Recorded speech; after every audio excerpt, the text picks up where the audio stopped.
300 years after a catastrophic event sent mana spiraling out of control and unleashed hordes of demons, 10 heroes rose up and created colossal barriers to shield humanity.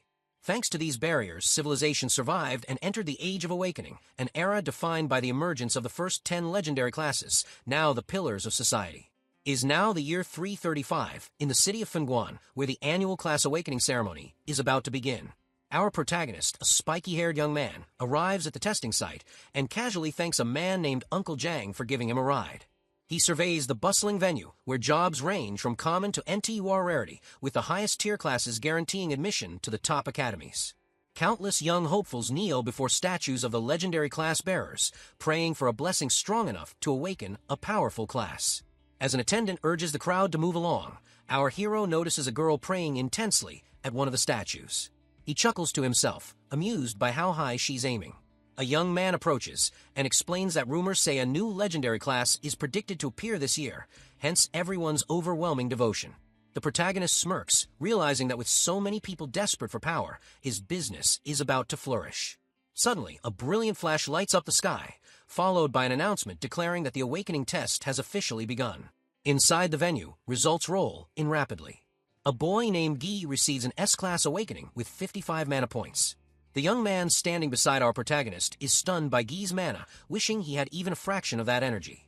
Hearing this, the protagonist turns to him and offers a tomato that supposedly boosts mana. He introduces himself as a specialist in spiritual plants and explains that the tomato increases mana by 5% for 5 minutes. He goes on to flaunt his other products: potatoes that keep you full for a whole day, cucumbers for rapid weight loss, and tubers that raise attack power by 10%. A curious crowd gathers. One person suspects a scam, another is eager to try the tomato because he's sick of energy bars. The protagonist smiles and announces that stock is limited, but the first customer can try a free sample. The doubtful young man accepts the tomato and takes a bite. Moments later, his eyes widen. His mana really did increase, and his body feels noticeably lighter. A man in a suit pushes through the crowd and recognizes the vegetables as academy-grade products. The protagonist immediately claims he's running a special public event. Delighted, the wealthy man grins and tells him to bag everything. He wants to buy it all. The crowd erupts, shouting over each other in excitement, praising the tomato, and scrambling to buy whatever they can. The protagonist then reveals that he's actually a max-level farmer, explaining why his crops grant powerful buffs and why all their effects are completely real. Later that day, our hero sits alone in front of a small shop, looking exhausted after a long shift. As he rests, someone descends the stairs toward him. It's the blonde man from earlier, carrying the items he'd purchased from the protagonist. He even hands over 10 gold coins as payment. Lin Fong accepts the money and admits he doesn't have enough funds to buy the high-grade fertilizer he needs to improve his fields. Grateful for the useful items, the blonde man asks why Lin Fong doesn't simply grow more of those miracle plants. With an irritated expression, Lin Fong explains that cultivating spiritual crops with such potent effects isn't easy at all. His friend sighs and remarks that Lin Fong had real talent, but somehow ended up as a farmer. Lin Fong waves him off, telling him to go home since his aunt is probably waiting for him. Left alone again, Lin Fong reflects on how he was once praised as a genius, but only awakened an N class. He imagines his father, an esteemed archdruid, rolling in his grave. Lin Fong believes his parents' talents must have canceled each other out, but at least he doesn't need to fight like his father did, nor does he have to worry his mother by living a dangerous life. Determined to make her proud, he commits himself to caring for the family farm. As he walks peacefully down the street, a single drop of liquid falls onto his nose. Bewildered, he looks up. The sky is perfectly clear. There's no way it could be raining. Suddenly, a man plummets from the sky, screaming in terror. Lin Fong stares upward, stunned, just before the man crashes into the ground. Panic surges through him as he wonders whether the city wall has been breached and demons have invaded. The fallen man is severely injured, surrounded by shattered equipment. Gasping for breath, he reveals that Hizizang, the legendary Necromancer, has betrayed humanity and intends to hand his class over to the demons. He tries to deliver a final warning, but before he can finish, a blast of purple energy hurtles down from the sky. Lin Fong is horrified. How could someone even transfer a legendary class to the demon clan?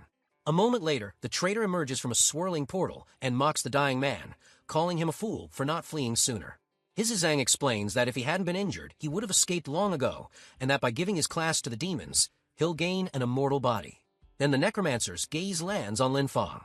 Realizing he's in grave danger, Lin Feng tries to slip away unnoticed. But the villain calls out coldly, demanding to know who gave him permission to leave. In an instant, he seizes Lin Feng and reveals that the deceased man was a renowned dean, one whose blood he intends to use as a sacrifice. Lin Feng feels the overwhelming pressure of the Necromancer's mana and realizes he cannot break free. Desperate, his eyes dart around for anything he can use to defend himself. That's when he spots one of the fallen man's tools lying on the ground within reach. At that moment, one of Lin Feng's skills, Max Mastery, Agricultural Tools, activates. The ability allows him to summon tools at will, and the fallen man's pickaxe flies straight into his hand. Lin Feng narrows his eyes and tells the Necromancer that sacrifices are something he should be making himself. In the next instant, he swings the pickaxe and strikes the villain, warning him that if he doesn't back off, he'll be the one taking a trip to the underworld. The Necromancer is hurled backward, staring in shock and disbelief. How could a mere farmer injure him? Before the enemy can recover, Lin Feng spots the fallen man's second weapon, a strange, hand cannon-like device. Without hesitating, he grabs it and fires. A pillar of blue energy erupts from the barrel and shoots directly toward the Necromancer. Startled, the traitor conjures a purple energy shield to block the blast. Even with the shield, the impact forces him to his knees, leaving him weakened and clearly wounded. Lin Feng then notices the glowing markings forming a demonic matrix beneath the Necromancer's feet. Realizing his situation is deteriorating, the Necromancer decides to abandon his current body. He declares that he'll simply possess Lin Feng instead. His form dissolves into a shadowy spirit and launches toward the young man. The shadow plunges into Lin Feng's body, and he screams as dark energy wraps around him like living chains.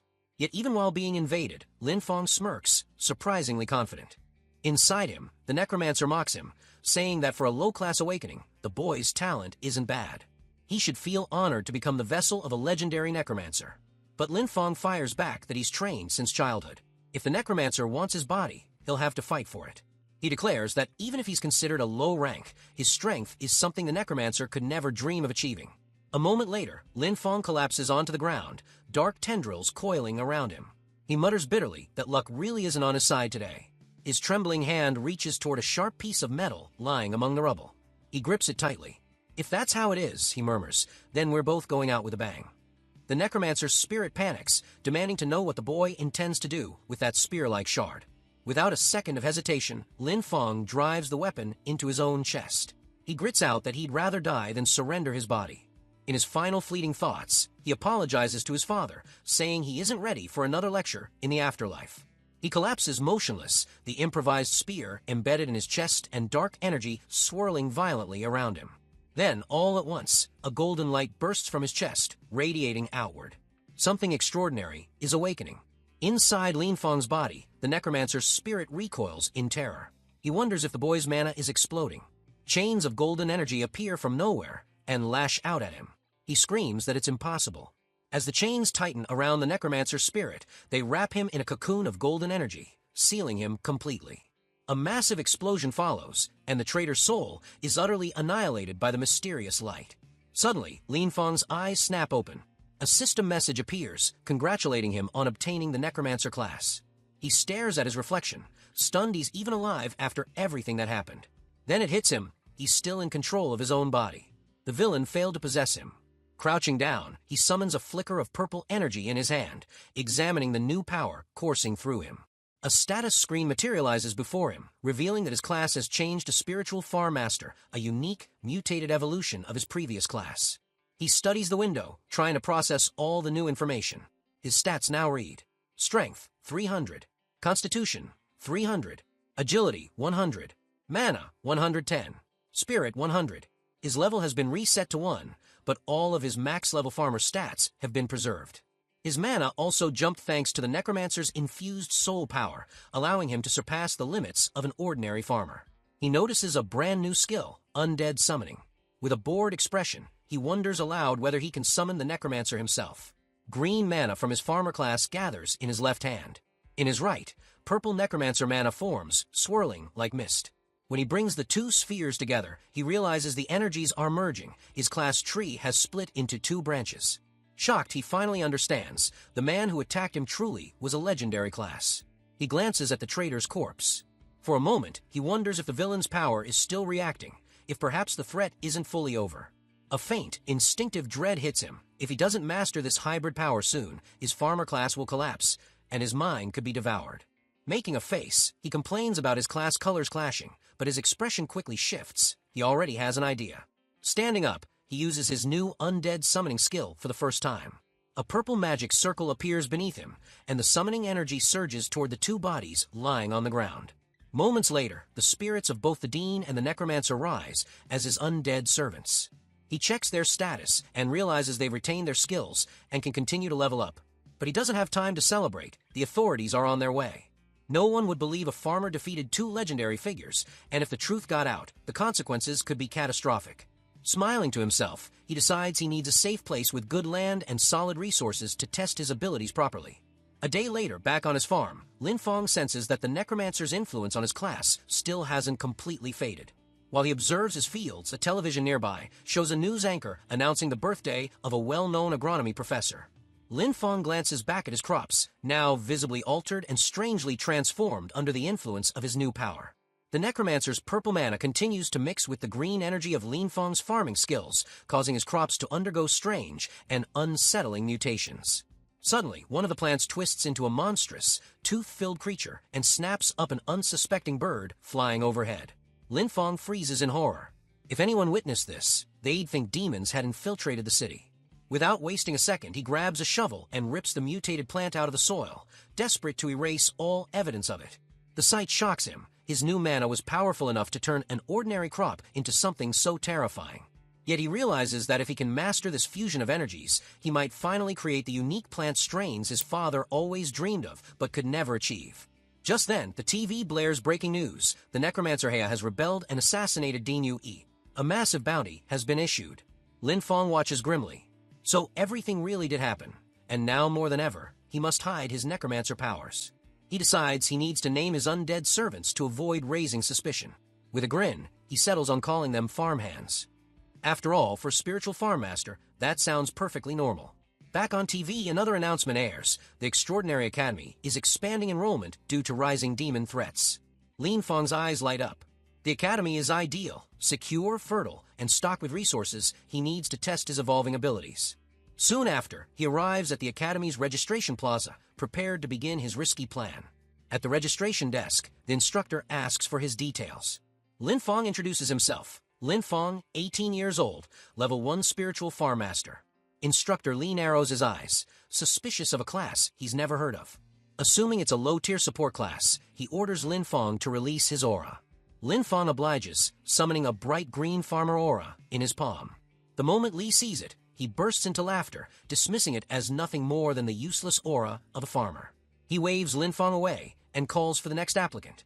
Students in line begin snickering, mockingly telling him to get back to the fields and stop dragging down the academy's standards. Ignoring the jeers, Lin Fong calmly insists that his class is mutated and that his fundamentals are solid. He politely requests a chance to take the exam. Lee scowls. He demands to know what fundamentals a level 1 nobody could possibly have and summons security to remove him. But Lin Fong quickly pulls out the academy's pamphlet and points to the rules stating anyone can take the entrance exam. He warns Lee that if he's denied, he'll report him. He pretends to call the administration right on the spot, complaining loudly that an instructor is trying to block him from taking the test. Furious, Lee lunges forward and snatches the phone out of his hand to stop the call. Getting in Lin Fong's face, he snarls that he refuses to believe a level 1 farmer could ever hope to pass the academy's entrance exam. The crowd murmurs that Instructor Lee's reaction is completely over the top, and a rumor spreads that he failed to earn a promotion, forcing him to be demoted to admissions duty. Annoyed by the chatter, Instructor Lee shouts at the top of his lungs that anyone who doesn't want to take the test should just leave and get lost. After his little outburst, he finally gathers the candidates and leads them to the testing area, where Lin Fong at last has a chance to prove himself. At the exam site, massive roots twist and shift across the ground. Instructor Lee sneers at Lin Fong, telling him it's not too late to admit defeat and walk away. Ignoring him, Lin Fong politely thanks the man and steps into the maze-like root system with his 2 undead servants disguised as magical summons. Inside the labyrinth, one candidate is effortlessly flung aside by the giant vines. Lin Fong crouches down, studying the terrain carefully. This test is clearly anything but simple. Focused and calm, he already has a plan to clear the challenge in one go. He pulls out some carrot powder, a powerful attractant for demon rabbits, and declares that he's about to introduce everyone to the true terror of industrial agriculture. Without hesitation, he scatters the concentrated powder across the ground as bait. Moments later, a small pink rabbit with a horn emerges, drawn by the scent, and discovers a few carrots waiting for it. But before it can eat, Lin Feng's two undead servants materialize and mercilessly attack the creature. Deciding that waiting for rabbits to wander in is too slow, Lin Feng orders his servants to draw out every rabbit nearby. Smiling, he tells his farmhands to hunt down as many demon rabbits as they can find. Obeying immediately, the two spirits race off into the twisting roots. The Necromancer servant begins the hunt, eliminating one demon rabbit with a single devastating blow. Meanwhile, the Dean's spirit traps multiple rabbits at once, capturing them in shimmering bubbles of blue energy. Watching them work, Lin Feng is impressed by their speed and power. It seems he really did hit the jackpot with these two. Suddenly, a loud bell rings. The time for the exam has ended. Instructor Lee announces the test's conclusion and orders all candidates to submit the rabbit horns they collected. Several students fail on the spot for not retrieving a single horn, while others complain that rabbits were strangely scarce this time. When Lin Feng steps forward, Instructor Lee scoffs and calls him trash, loudly betting that he didn't manage to collect even one horn. Our protagonist calmly raises his hand and reveals a magic ring, the storage item he used during the test. A moment later, a mountain of demon rabbits comes pouring out of a ring, completely burying Instructor Lee in front of the entire crowd. Lee and his assistant stare in shock, utterly overwhelmed by the absurd number of rabbits the young man managed to capture. With a triumphant grin, Lin Feng announces that he collected 500 horns, then politely asks if the instructor would like to count them one by one. Panicking, Instructor Lee sputters that it's impossible and accuses Lin Feng of cheating. Before he can escalate the accusation, a director arrives on the scene, furious. He reprimands Lee for making the process difficult for candidates, and reveals that the demon rabbits were actually his personal pets, meant to test the students' adaptability. Turning to Lin Feng, the director's expression becomes serious. He informs him that he has passed the preliminary exam.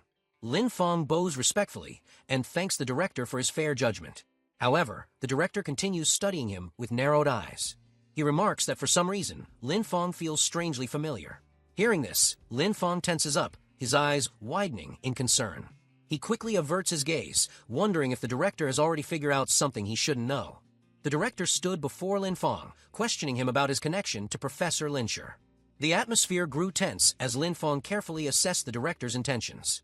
Feeling reassured that nothing had been detected, Lin Feng mentally confirmed that his special abilities remained hidden.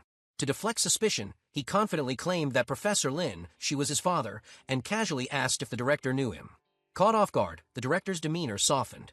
Referring to Lin Feng as the son of an old friend, he even offered to help him enroll in the academy if needed. Before he could say more, a sharp-voiced instructor with pink hair interrupted, warning that people were watching.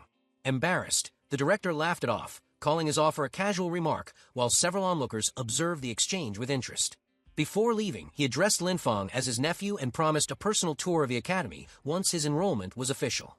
As the director walked away, Lin Feng watched him warily, unsettled by the man's excessive friendliness and strange energy. Taking control of the moment, the pink-haired instructor called forward the students who had passed, while encouraging those who had failed not to lose hope. Elsewhere inside the Sunday Wheel Division's investigation room, a group of officers discussed the disappearance of Dean Yue and Hai Xiao-Wen.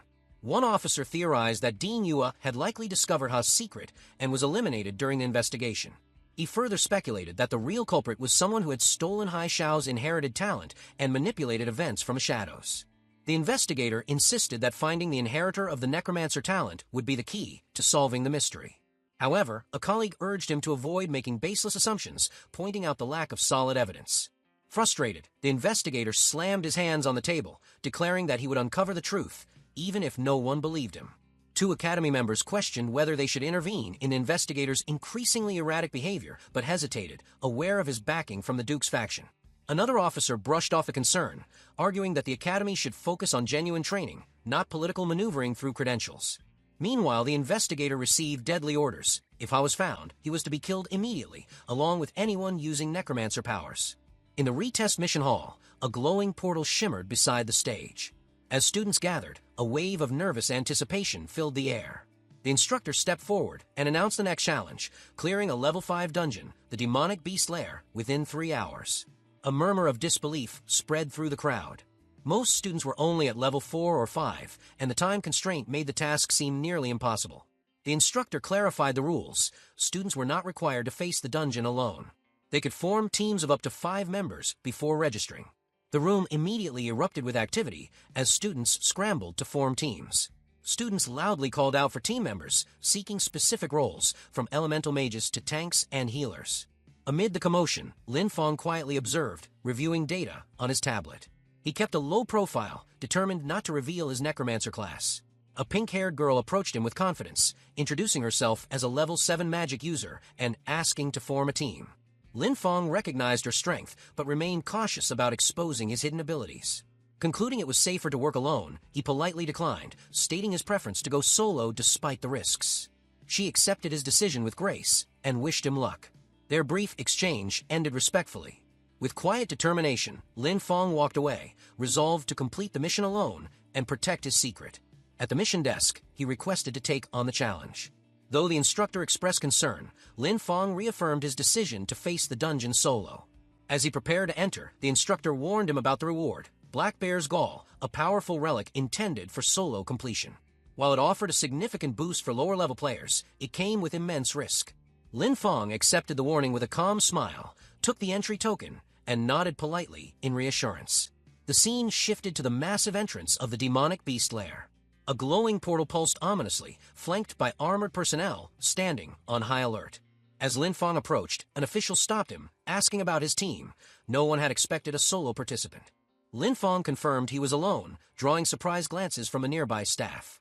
They advised against it, citing the danger, but he calmly pointed out that the rules allowed solo entries. His composure and quiet confidence left no room for argument. Watching from the sidelines, 2 examiners whispered among themselves, speculating that Lin Feng must be aiming for the solo reward. One doubted he had the strength, while the other admired his courage. Ultimately, they wished him good luck and stepped aside. Inside the dungeon, Lin Feng entered an eerie cavern littered with monstrous eggs and jagged stone. The trial had begun. Moving deeper into the lair, he encountered aggressive monsters. He met them head-on, unfazed by their levels. 2 beasts lunged toward him, but he remained calm. Level 3 and Level 4 creatures no longer posed a challenge. Yet, as more waves surged forward, he noted the overwhelming numbers. It was more than he anticipated. In the distance, dozens of red-eyed beasts stirred within their nest, a perfect opportunity to test something new. Raising his hand, Lin Feng activated his Necromancer powers. Lightning-like energy erupted from the ground as he summoned an undead army. Skeletal warriors burst forth around him, their forms crackling with dark energy. With a commanding gesture, he sent them forward. Streams of spectral energy surged as his minions launched into battle. The true fight had begun. The skeletal and shadowy figures clashed fiercely with the dungeon monsters. Though mindless, Lin Feng's undead overwhelmed their enemies through sheer numbers and unrelenting aggression. He observed the battle calmly, noting that these monster-form undead retained some of their original traits and required less mana to sustain. Amused, he even wondered if they could handle mundane tasks outside of combat. As the fight escalated, Lin Feng unleashed more energy, summoning with greater force. His control expanded across the cavern, dark lightning crackling in the air.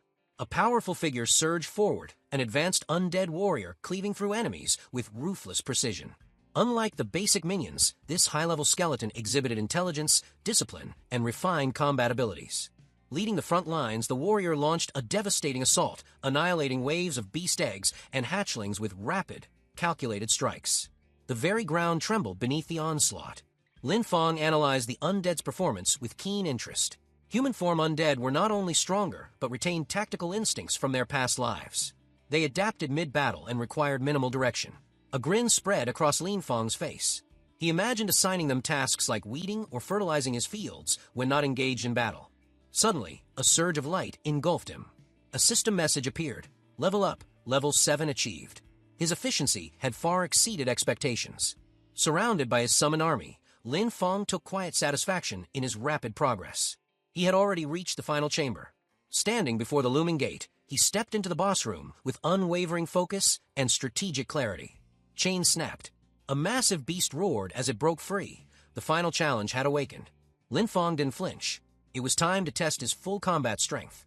With clinical precision, he issued commands to his undead. Restrain the boss. Apply curses. Exploit weak points. The battle began. The monster thrashed, its massive limbs caught in glowing chains as Lin Feng's minions attacked in synchronized waves.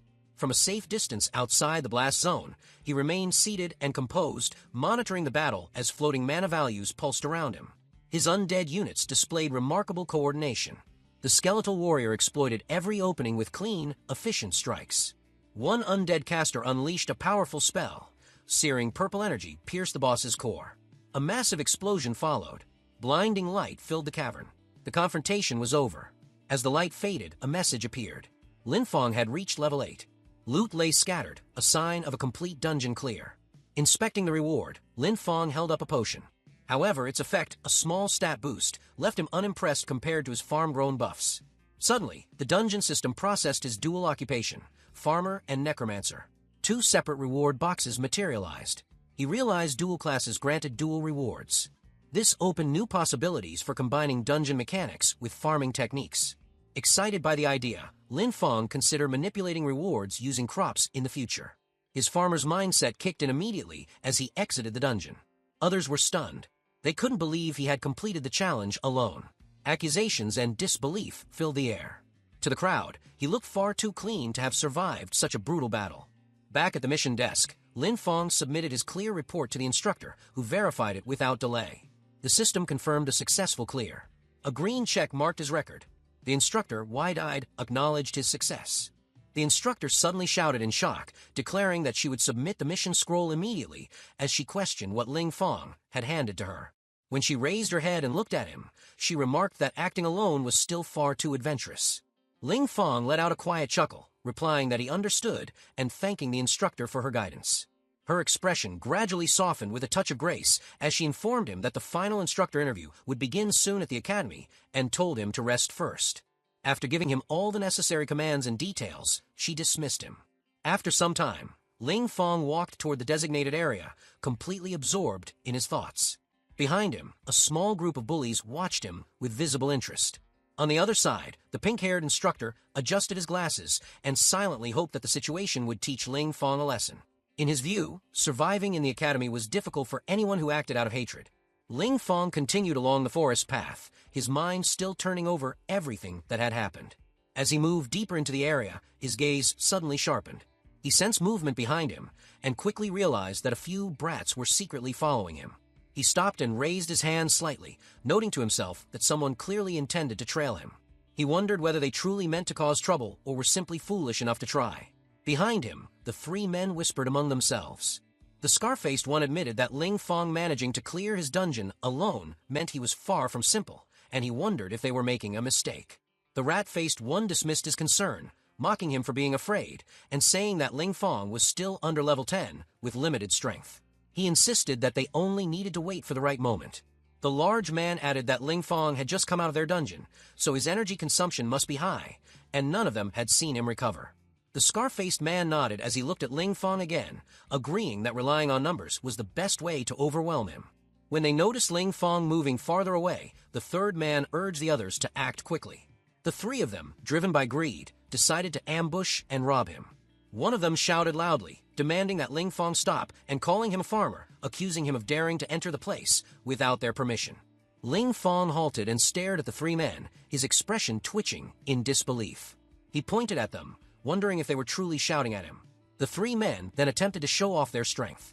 The rat-faced man lifted a dumbbell as if showing off his strength and accused Lin Feng of hoarding too many rewards for himself, asking whether he wasn't afraid of attracting trouble.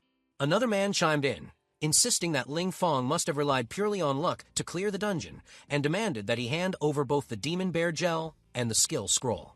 The 3rd man cursed at him, calling him ridiculous and telling him to know his limits, threatening to show him the power of real combat techniques. He dismissed Lin Feng as nothing more than worthless trash. None of them realized who they were provoking. To outsiders, Lin Feng's first ability appeared to be nothing more than a simple plant-type farming skill. But his second ability was far more terrifying, an ability belonging to a true necromancer. It reminded him of Tansun, who also looked like a farmer with harmless plant-type abilities, yet delivered brutal lessons to anyone who underestimated her. Lin Feng ignored their insults, feeling only irritation. He wondered why, of all the examinees present, they had chosen to target him. To him, their attempt was nothing more than a pointless waste of time. One of the boys, the one with red-stained teeth, stepped forward and asked whether Ling Fong was truly unaware or simply pretending. Another rushed ahead and jabbed a finger toward Ling Fong's nose, yet ended up poking Ling Fong's chest repeatedly as he loudly repeated himself. He claimed that the exclusive solo clear reward, the Demon Bear Gel, was a valuable item that granted 10 stamina points, insisting that someone like Ling Fong had no right to possess it. He demanded that Ling Fong hand it over immediately. At that moment, Ling Fong finally recognized the name. He realized the item in question was indeed the Demon Bear Gel, an item worth a 10% stamina recovery. To him, it looked no different from a stamina-boosting watermelon. The comparison alone disgusted him, and his expression twisted as though he were about to vomit. The entire situation felt absurd. In his mind, something that granted only 10 stamina points was hardly impressive. The watermelons he grew every summer provided more than that, and he never had to risk his life in a dungeon to obtain them. Ling Fong let out a quiet chuckle and revealed the item they were talking about. He held out the Demon Bear Gel and handed it over as if it meant nothing to him. To him, the item was insignificant. The red-toothed man grew excited and reached out to grab the packet. But before his fingers touched it, a sudden burst of furious fire energy erupted. The explosion forced him to jump back in shock, unable to comprehend how such destructive energy had appeared. A fiery wisp shot past him, and the bullies barely managed to dodge it. At that moment, a small, adorable maid hurried forward. She positioned herself in front of Ling Fong, spreading her arms protectively. She glared at the three men and reminded them that private fighting was prohibited in the academy, asking if they wanted to be disqualified for causing trouble. Ling Fong stood still, surprised by her sudden bravery. One of the men sneered and claimed the matter had nothing to do with her, insisting that the item Ling Fong was holding rightfully belonged to him. The mage girl narrowed her eyes, fixing him with a sharp, icy glare. She raised her voice and declared that if she had chosen to intervene, then it absolutely had something to do with her. She warned them to leave immediately, or she would report everything to the instructors. As she lifted her magic staff, lightning energy surged around her. She told the three that if they insisted on causing trouble, she would make them suffer and teach them a proper lesson. The giant man burst out laughing, claiming she would never get the chance to report anything. Since she insisted on protecting this dirty farmer, he announced that they would deal with her as well. The three men rushed forward, shouting that they should finish quickly and clean up the trash. Ling Fong observed the girl carefully. She was a level 7 mage, strong enough to handle minor threats on her own. He believed she could take care of these insignificant troublemakers, but he found it irritating that anyone would get involved over something as worthless as a 10-point item. The mage girl clenched her teeth and shouted at the bullies, calling their methods disgusting and filthy. She turned her gaze toward Ling Fong and asked if they should join forces. Before she could finish her question, she froze in shock. Ling Fong suddenly dashed away from the fight, wanting nothing to do with a pointless conflict over such a trivial item. She called out, trying to stop him, but he tossed his pouch toward her with a quick flick of his wrist. He flashed her a playful smile and told her the item was hers now, thanking her for her kindness and giving her complete freedom to do whatever she wanted with it. The three men roared angrily and charged at the mage girl. The giant man shouted that Ling Fong had dared to help her and claimed he would simply take the reward from her instead. The mage girl summoned her power, releasing a fierce surge of energy while yelling at them, furious that they were now trying to rob her directly. The scene shifted to the temporary rest area. Ling Fong calmly opened his bag and examined the items inside. He pulled out the skill scroll dropped in the dungeon and realized it was completely useless to him. He wondered why everyone had fought so desperately over it in the first place. As he thought about it more carefully, an idea flashed through his mind. He questioned whether he simply needed to activate it. With that thought, he waved his hand. A burst of thunder flickered around him as he began to open the scroll. Enchantment symbols awakened, and a notification appeared, informing him that he had unlocked a new skill. It was a beginner-level special cultivation technique that consumed mana and specific materials to cultivate, strengthen, and summon. It also had the chance to increase levels, improve quality, or awaken new abilities. Green and purple energy erupted from both his hands as the scroll's power merged with his body. Ling Fong stared at the glow in surprise before a confident smile spread across his face. He noted that the result was worth the effort. The scroll had activated successfully, though it now required a greater amount of mana from both of his classes. Ling Fong summoned Hai Shirao, Yu Yi, and the crocodile creature. He stood before his small team and announced that they needed to test the new skill. Power surged through his arm as he raised it, excitement flickering in his eyes. He signaled for the test to begin. In the next moment, Hai Shao was enveloped in a swirl of purple energy. As soon as Ling Fong activated the skill, Hai Xiao leaped from level 6 to level 8. Yu Yi experienced the same transformation, instantly rising from level 6 to level 8. The demon bear climbed to level 9, while both the lizard and the eagle creatures also displayed noticeable increases in strength. Ling Fong observed the results and felt genuinely satisfied. His two generals looked back at him with confident smiles, as if acknowledging his pride in them. He shifted his gaze toward them and admitted that the only drawback was his lack of new fields. He couldn't bring himself to damage the farmland at home simply to experiment with new crops. With that thought, he dismissed his summons and exhaled in relief. After lying on the sofa for a while, he eventually left the room. The moment he stepped outside, he froze in surprise. The mage girl was standing in front of him, holding something in her hands. She called his name loudly and asked if he had forgotten his demon bear gel. Ling Fong smiled at her words and told her the item was already hers. He had no interest in it and couldn't understand why she was thinking so much about something so insignificant. The kitten-like mage girl stared at him in shock. She insisted that the item was valuable and couldn't comprehend how he could give it away so casually. Even though she was a level 7 mage, she wasn't arrogant, just genuinely kind. Ling Fong, however, dismissed the matter entirely. To him, something of that level was nothing more than a ridiculous, low-grade reward, something he compared to a useless watermelon. His expression turned tired and unimpressed as he questioned why anyone would treat such rotten material like a treasure. He assumed she simply didn't know any better. Hearing this, the mage girl's expression tightened with irritation. She raised her voice, asking if she had heard him correctly and whether he had truly called it a rotten thing. Ling Fong walked deeper into the wooded area, checking both sides of the path. As he moved forward, he muttered to himself that no one should be around, making it the perfect place to test his skill on plants. He released a wave of purple dark energy and wondered what effect the new ability would have on crops. At first, when he infused the energy into the plants, he saw no immediate change. He clicked his tongue in annoyance, thinking nothing had happened. But then he froze. The two plants suddenly trembled, shifted, and transformed into mutated plant monsters. They rushed forward, moving on their own, as though they truly had life. Ling Fong stared in shock, unable to believe his eyes. He muttered that these things had actually come to life, and were walking on their own feet. The absurdity of the situation twisted his expression into pure disbelief. Meanwhile, Tuka, an intelligent senior instructor known for investigating the deaths of Hai Shirao and Yu Yi in previous chapters, leapt onto a tree branch. His spirit energy detector indicated that something powerful was approaching. From his elevated vantage point, he sensed the aura of a necromancer and confirmed that his earlier suspicion had been correct. He possessed unusually sharp instincts for such things. But as he scanned the area, he suddenly froze the moment his eyes fell on Ling Fong. His expression tightened in surprise. He dropped down from the tree and immediately grabbed Ling Fong by the shoulder. In a rude, demanding tone, he asked if Ling Fong was a farmer, judging by his clothing. Ling Fong turned his head slightly and asked whether a farmer had somehow provoked him. Tuka's expression twisted with disgust as he stared at Ling Fong. He demanded to know whether a strange person had appeared nearby. Keeping a blank, clueless expression, Ling Fong replied that he thought he had seen someone. Tuka leaned closer and demanded to know where he had seen that person. Ling Fong slowly raised his hand and pointed directly at Tuka, asking if he was searching for a strange person. He added, with straightforward bluntness, that the strange person Tuka was looking for was standing right in front of him. Tuka's annoyance snapped instantly into fury. Flames erupted around him as he shouted that Ling Fong dared to humiliate him. He declared himself an ally of Sunil Academy and the nephew of the Iron Lion Duke.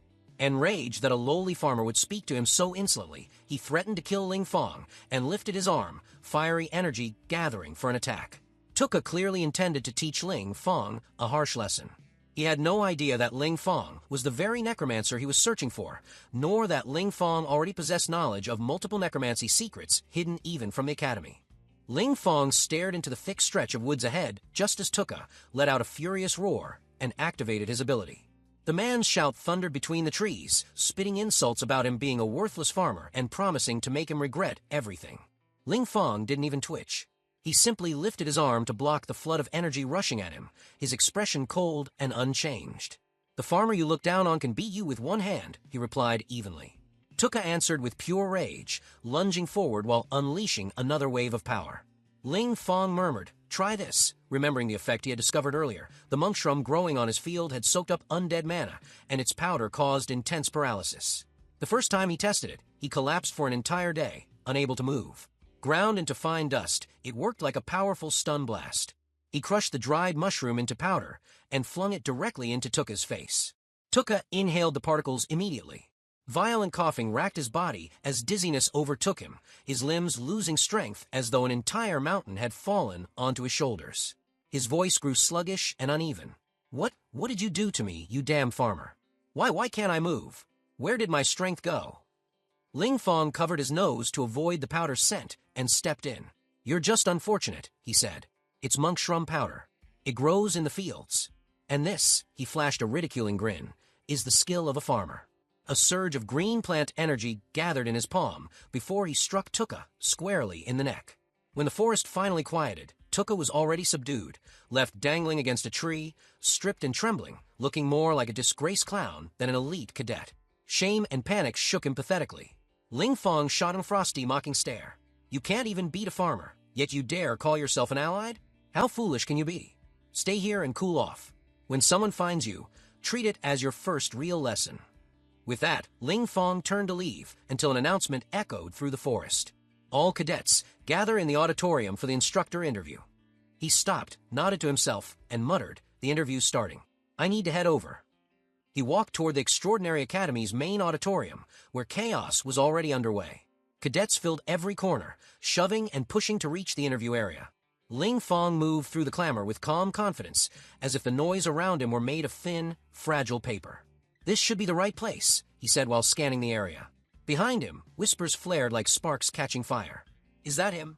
The guy who cleared a level 5 dungeon alone. I heard he just got lucky and escaped at the perfect moment. He's nothing compared to Shirue or Boku. He might be better than a regular cadet, but I'm a level 5 allied. Advancement belongs to me. Ling Fong heard them, but none of it mattered. He dismissed the chatter instantly. It was nothing but useless noise. A familiar voice suddenly sounded behind him. A cheerful, slightly scatterbrained girl skipped over with a playful grin. Here, I'm giving this back to you, she said, holding an item out toward him. Ling Fong lifted his hand in a relaxed, almost indifferent gesture, making it clear to everyone watching that he couldn't care less. You can keep it, he said. It's useless to me. It won't help me at all. The girl tilted her head, glancing at Ling Fong before looking down at the object again. Her brows furrowed in confusion. I don't get it. Why does that pupil treat something like this like it's some kind of treasure? She muttered under her breath. Ling Fong offered no explanation. The thought crossed his mind briefly, but pupil kept mumbling to herself, baffled. A short while later, inside the auditorium where the instructor interviews were being held, the director sat at the center of the stage. His expression was severe as he addressed the hall. For this interview, instructors will choose their students, and students will also choose their instructors. Both sides rely on each other's success. His tone grew sharper. The students I call will step forward first. The first name echoed through the hall. Shuren. A boy with an eerie presence approached, stiff, mechanical, almost unsettling. With a steady, measured tone, he introduced himself. I am Shuren, level 6, Earth Attribute Warrior. This is my ability. Thick earth armor rose across his body, forming a complete battle suit. It looked solid, polished, and formidable. A massive instructor in the front row leaned forward, pointing at him with interest. Not bad. I'm a level 44 Earth-based instructor. How about becoming my student? Shuren's eyes lit up, excitement practically bursting out of him. Next, the director called Ing Wu. Then came the name everyone had been waiting for. Ling Fong. Whispers exploded instantly.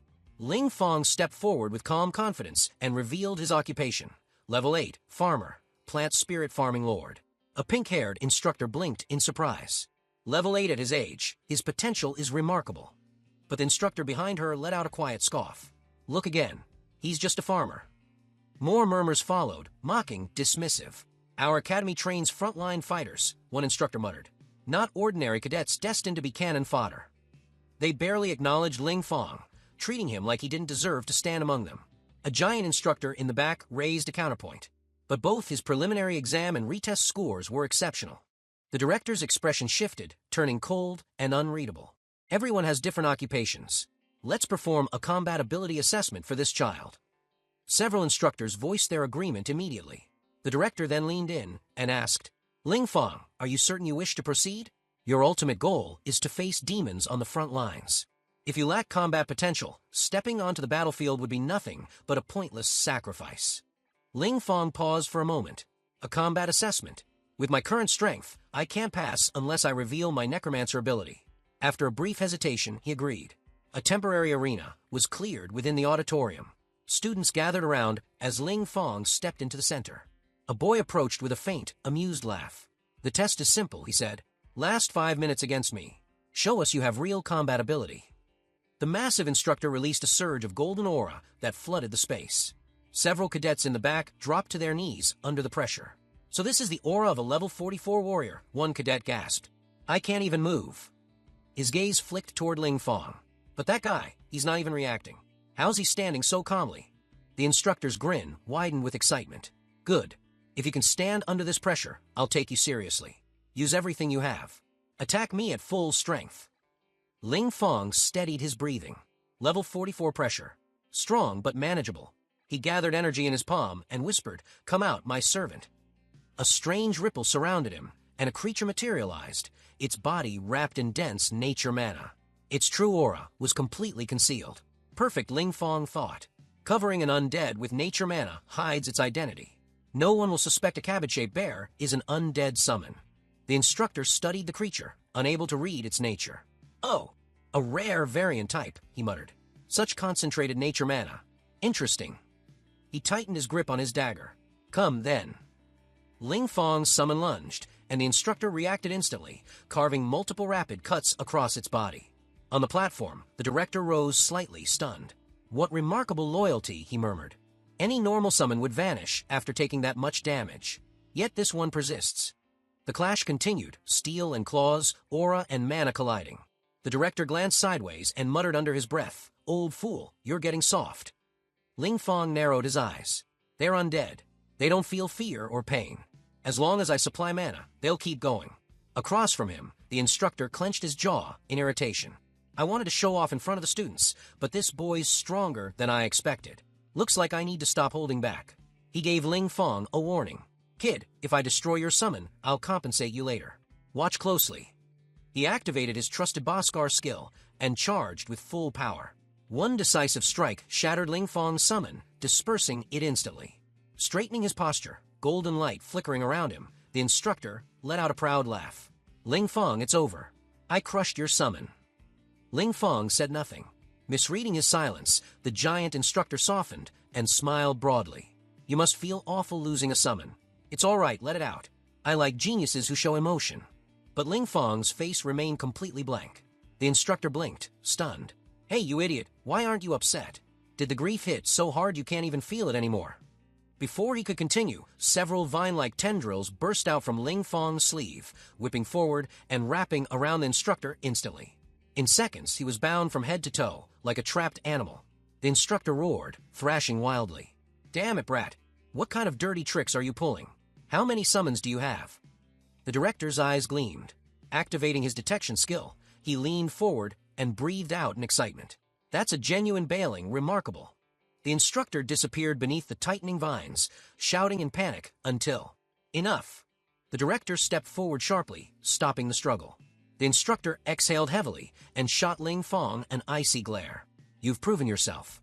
You qualify to join the Extraordinary Academy. However, all the nature-type instructors are currently deployed to the front lines. There's no one available to train you right now." Ling Fong asked calmly, "Then what about my cultivation resources?" "The Academy never withholds a student's resources," the director replied firmly. "You'll receive everything you're owed." Then he added, "And as the top scorer of this examination, you may request one reward from the Academy." A strange idea flickered in Ling Fong's mind. "They give me freedom and resources? This place is practically heaven." Suddenly, he brightened and spoke loudly.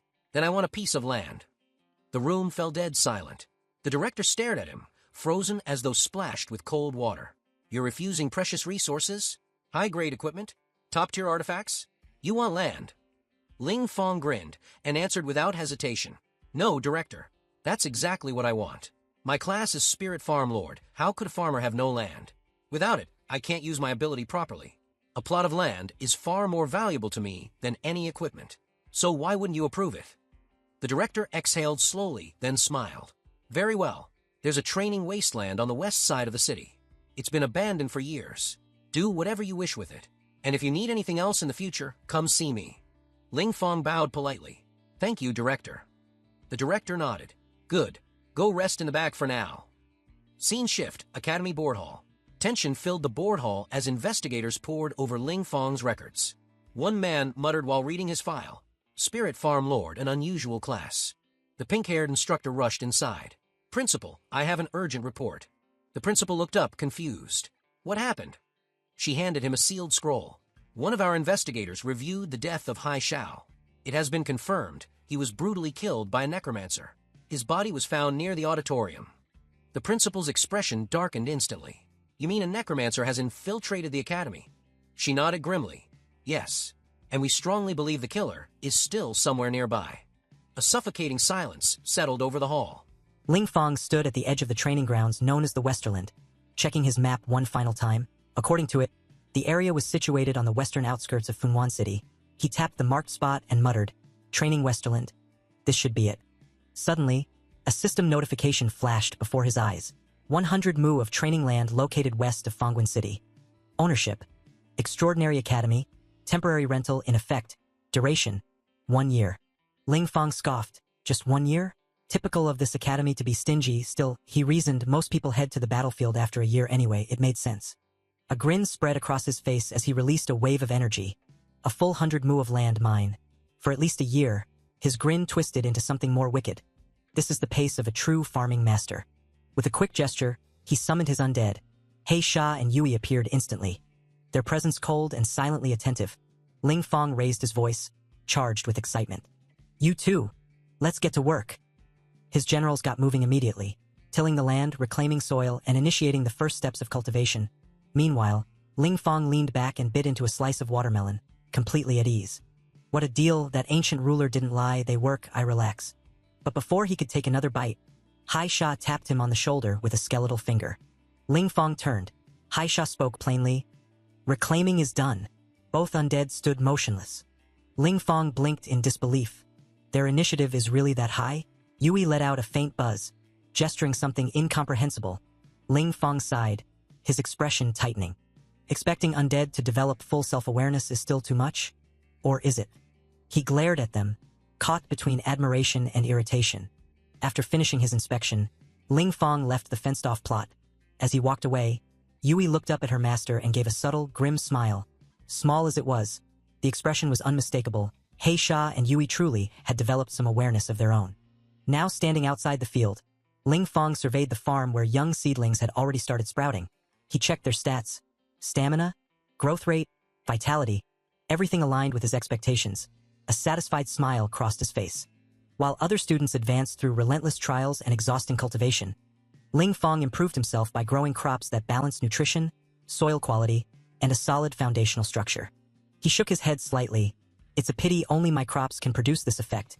If the yield were just a bit higher, others could benefit too. The demon clan's weak fighters wouldn't remain so fragile. He clenched his jaw. Planting those special crops wouldn't be enough. He needed camouflage. Ordinary fields around the greenhouse to keep everything hidden. 3 days later, Ling Fong stood with a farming tool in hand, barking instructions. Dig here, like this, got it. His undead workers followed his commands with flawless precision. Watching them move, a flicker of pride passed through him. With their help, the vegetable planting process was going far faster than he had imagined. One of the smaller monsters munched on a potato, its tail wagging in a comical, almost puppy-like manner. Ling Fong's glare landed on mid-chew. The creature froze, then looked up at him with innocent eyes. He sensed a shift in the monster's aura. The undead lizard had reached level 6, and its temporary bone destiny temper had increased. Ling Fong frowned in surprise. The gains were similar to those earned in past dungeons. Yet, the lizard had done nothing notable recently, aside from eating a single potato. He studied the creature carefully as a realization began to form. Could these undead be gaining effects from the special crops planted here? He kept the thought to himself, curiosity sharpening. If the crops could influence even lower-tier undead, the potential of his farm and the strength it could cultivate was far greater than he had imagined. The scene shifted to a dark, unfamiliar place. A massive figure stood within the shadows, his towering form barely visible, only his eyes shone. Cold, red, and sharp, the giant stepped forward, his expression hardening. When I scouted this place earlier, none of this existed. A wall like that, I could slice apart with a single strike. He examined the surroundings like an intruder studying a trap. His gaze settled on Ling Fong, and a trace of amusement appeared. One person inside. Interesting. Before he could move further, something shot through the darkness. A sudden force slammed into him, sending him skidding backward. The earth quaked from the impact. The potato-eating undead creature scuttled forward, and in the next moment, boom! The ground erupted. The giant braced himself, shielding his body from the blast, his face twisted in disbelief. Trying to deal with me using this level of attack? Potato-like monsters burst from the ground, each charged with unstable energy. Explosions ignited one after another. The earth cracked, shockwaves tearing through the area. He clenched his teeth. What kind of ridiculous damage is this? A massive eruption followed. Green energy surged in waves, forming the shape of a twisted, mythical plant creature. Its body loomed, pulsing with power. Purple and green light flared in its eyes, radiating fury. The man coughed blood but stood firm. If not for the Duke's trust, I wouldn't have come here twice. He spat, wiping his mouth and gripping his weapon tightly. Fine. Let's see if you can explode again once I cut you down. He charged at the plant creature, but froze mid-step. A chilling realization struck him. What is this? He whispered. This aura inside the monster. It's undead energy. His shock lingered as another tremor rippled through the battlefield. A memory surged. Standing in a quiet church, facing a solemn priest. The holy figure had said, "You have earned the right to take on this sacred mission. Your task is to find the Necromancer, Shao." After their last contact, he had vanished. He still held an agreement with the intruder's clan. Snapping back to the present, the intruder narrowed his eyes.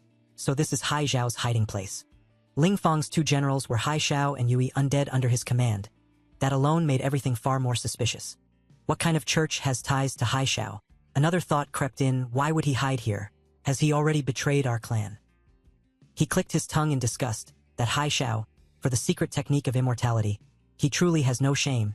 He turned away. I shouldn't linger here. Finding him is more important. Night fell. The next morning arrived. Ling Fong stepped outside, humming lightly, a farming tool in hand. Yesterday, I finished crystallizing and fertilizing most of the seeds. Today, I'll handle the rest. He froze. His field was in ruins, the greenhouse had collapsed, the soil was overturned. Everything destroyed. My greenhouse, what happened here? A deep rumble echoed overhead. A massive black beast flew through the sky with a tall man standing on its back. Ling Fong frowned. Who's that? Why would an enforcement officer come here? The enforcement team landed. Just as surprised by the devastation, one member wearing glasses checked a device. According to the demonic energy detector, the source is right there. Their leader sighed. Wasn't this the training Westerland? How did it end up like this?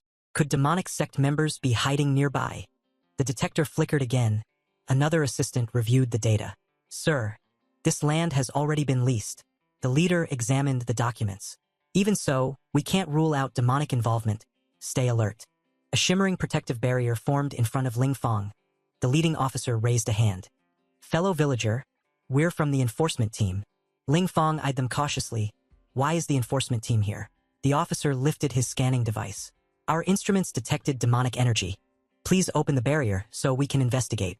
We're not entirely clear on the situation ourselves, the leader added. Ling Fong frowned. Demonic energy? That's impossible. I only rented this land a few days ago. Before he could continue, another voice cut in.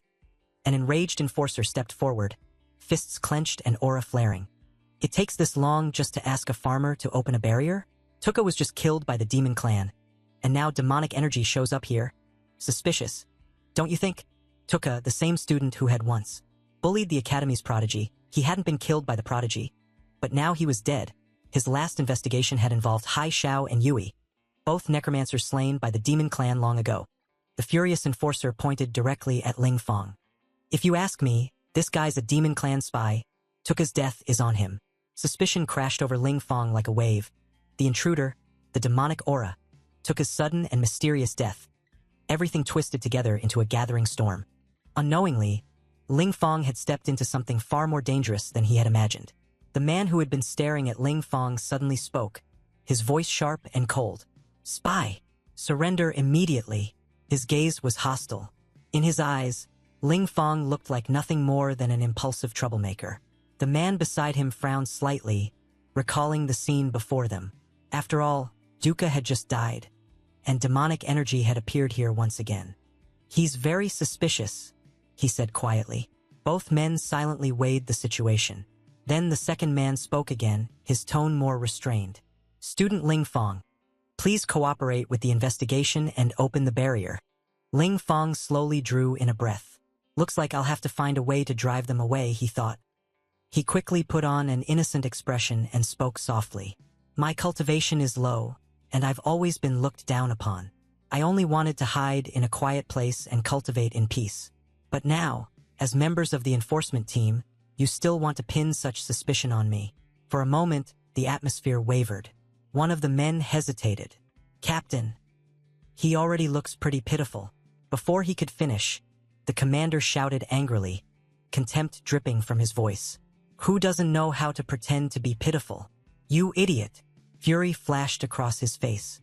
He clenched his fist and struck toward the barrier in front of Ling Fong. At that instant, Ling Fong moved. He grabbed the man's wrist. The barrier shattered completely. The force of the strike rushed straight toward Ling Fong. "Oh no," Ling Fong thought calmly. "I added too much to my constitution. I don't even feel his punch anymore. But I have to pretend." He loosened his grip and deliberately staggered backward, falling to the ground. The man stared at him in disbelief. "I used so much force in that palm strike. Why aren't you dead yet? You definitely have a problem." Ling Fong looked up again, his expression harmless and slightly playful. "Are you trying to torture me into confessing so you can close the case quickly? Is that how the enforcement team works?" The assistant hurried forward, stopping the commander. "Hero, please calm down. Look carefully, this is natural magic. The demon gland repels anything related to nature. Even a 6-year-old knows this." He turned toward Ling Fong. "Student Ling Fong, it seems we misunderstood. Your nature magic is extremely pure. We will explain this clearly in the report." He examined Ling Fong carefully and reached out to help him up. Ling Fong immediately showed gratitude. "You're truly a good person, my lord. Thank you for giving me justice." The assistant was slightly startled as Ling Fong leaned closer. "It's what I should do," he replied. "Just fulfilling my duty." At that moment, the captain's face twisted with rage. "You bastard!" He looked ready to attack again, his teeth clenched tightly.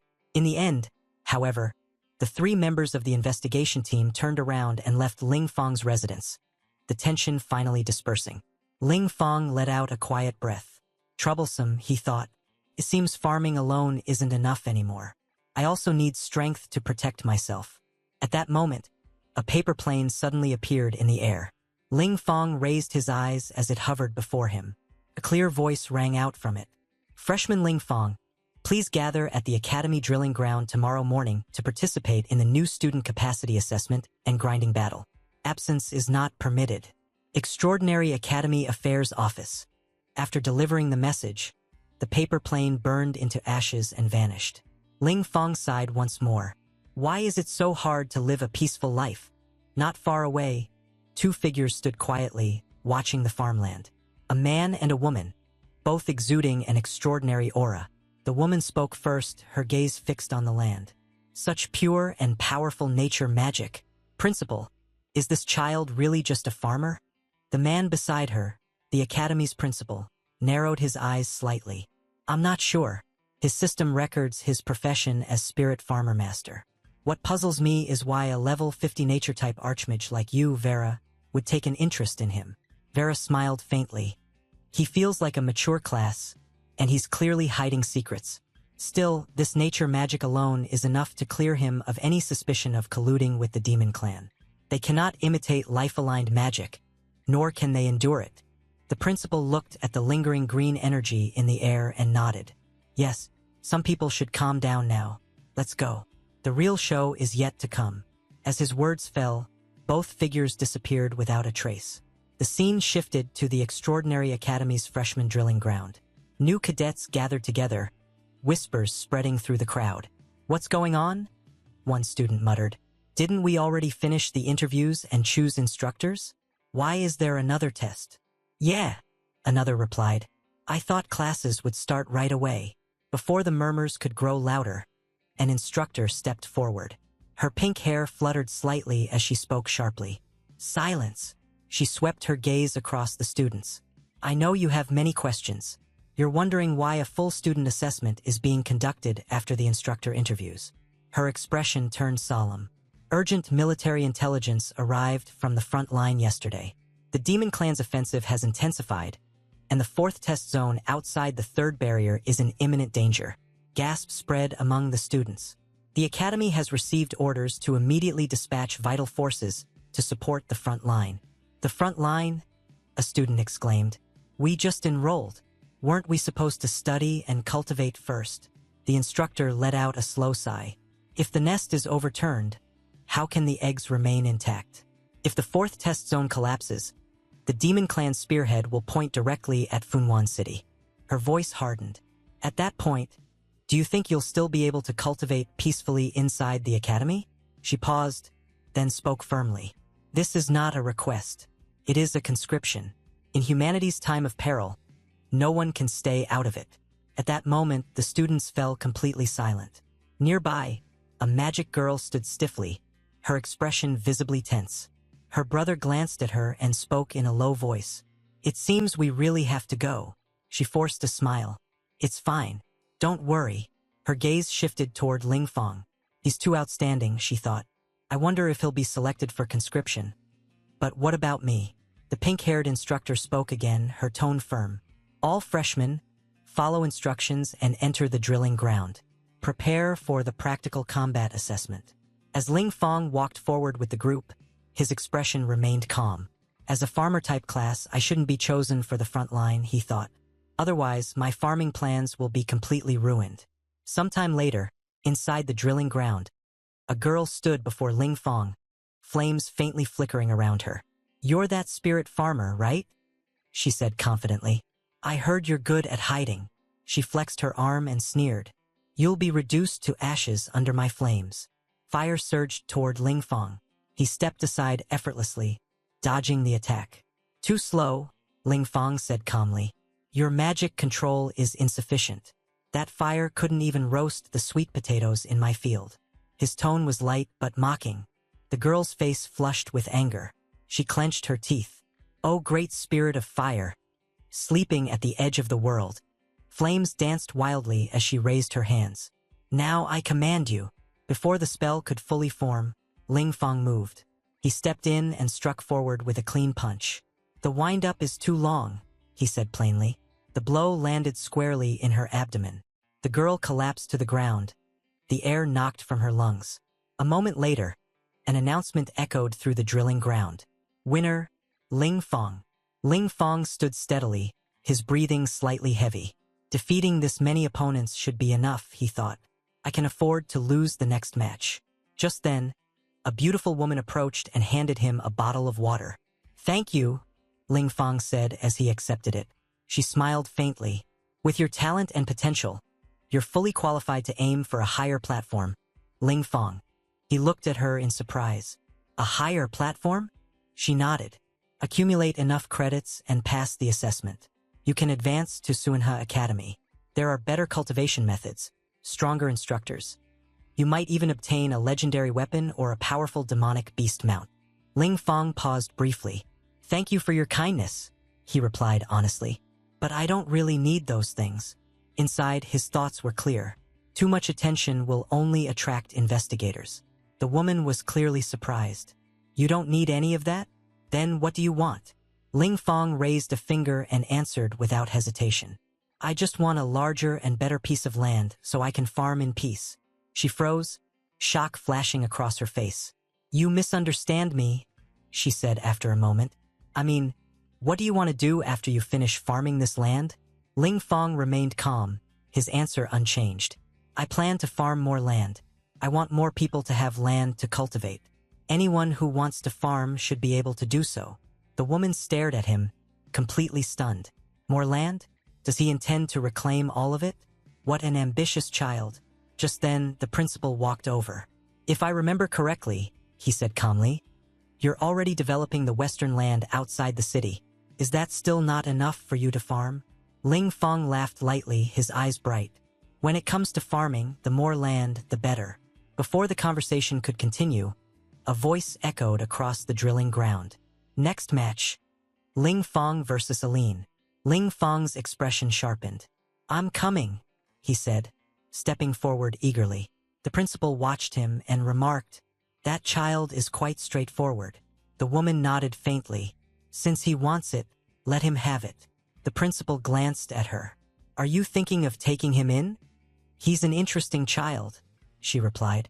On the battlefield, Aline stood opposite Ling Fong, flames slowly rising around her. She looked at him seriously. "I didn't expect to fight you. I'll go all out in this match." Ling Fong chuckled. "To be honest, I can't beat you. I plan to hold back." Aline's expression darkened as she lunged forward. "Are you humiliating me?" Ling Fong casually raised his arm. "No, starting directly from phase 2. That's how battles are fought." Before Aline could react, something wrapped around her arm. Her eyes widened. A vine-like tentacle had seized her. She reacted instantly, gathering flames around her hand and slashing at it, forcing the vine to retreat. Behind the battlefield, the instructor frowned in shock. "A student below level 10 actually possesses magic power this pure." The principal nodded slowly. "I was shocked as well when I first saw it." Ling Fong clenched his fist, preparing another strike. The woman's eyes narrowed. Even someone who has reached level 18 in the nature system doesn't have magic power this pure. His future achievements will be limitless. Then she noticed something else, her gaze sharpening. He's using a composite ability. On the field, a translucent barrier formed in front of Aline just as she released a furious surge of fire. The principal looked up, clearly impressed. A seedling like this is extremely rare. If guided properly, the woman suddenly spoke with determination. "I've decided. I want to take him as my disciple." The principal froze. "What did you just say?" She turned to him, her expression serious. "I didn't misspeak. I want to take Ling Fong as my disciple." The principal sighed deeply. "That's not right. Has your mind been burned by the demon clan?" She shook her head without hesitation. "Even if it's a burden, I still want him." Her words left the principal completely stunned. At the freshman drill grounds of the Extraordinary Academy, the arena bursts with movement. Lin Feng and Ying collide in a whirlwind of blue energy. Their bodies spin through the air as the force of their attacks shakes the entire platform. Ying charges at him with incredible speed, her weapon striking the ground hard enough to crack the stone. Lin Feng narrowly dodges, the air exploding around them. Amid the fight, Lin Feng stays calm. He thinks he has already demonstrated enough of his strength and decides to feign weakness, planning to admit defeat. Suddenly, a voice echoes across the arena, warning Lin Feng that if he continues to slack off, the academy will reclaim the land west of the city and repurpose it. Hearing this, Lin Feng slowly turns his head to look back. The speaker is none other than the principal.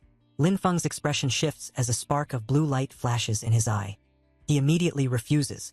In his mind, he shouts that they cannot take back his land. Absolutely not. That land means everything to him. Ying's eyes widen as she watches Lin Feng. She senses his aura completely change. Until now, he had been calmly defending, letting her attacks come to him. But now, she can tell he is finally starting to fight seriously. Green light bursts around Lin Feng as he moves his arm. Energy gathers in his palm like a swirling storm, glowing brighter and more intense by the second. His expression is focused and sharp. Across the arena, Ying steps back. Flames erupt from her body as she prepares her strongest spell. Fire coils around her arms, her staff, and even her legs, rising higher and hotter. As she begins chanting, she thrusts her weapon forward, and a massive ball of fire erupts from her magic.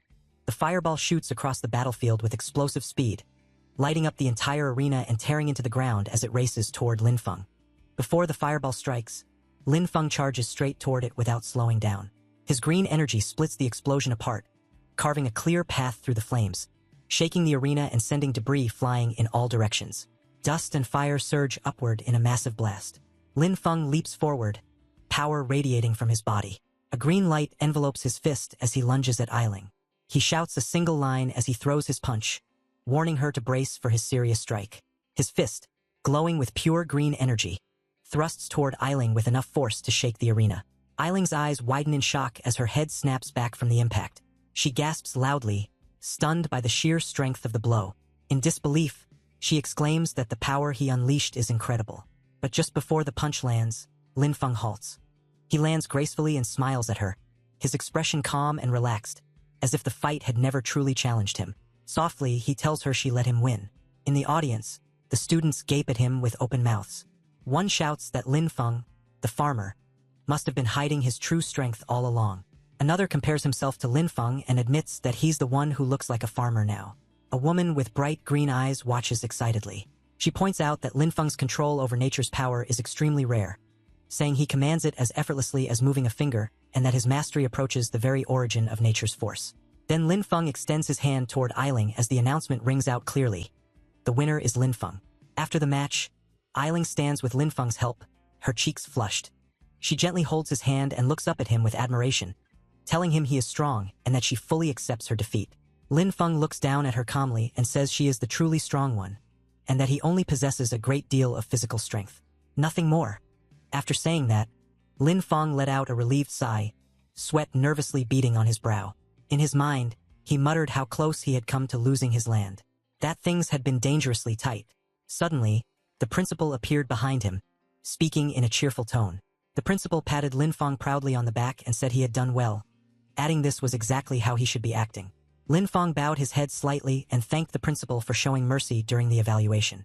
The principal waved his hand dismissively and told him to keep working hard, expressing that he looked forward to seeing Lin Feng grow stronger. As the principal walked away, a mischievous smile spread across Lin Feng's face. In his mind, he grumbled that the old man had dared to threaten him with his land.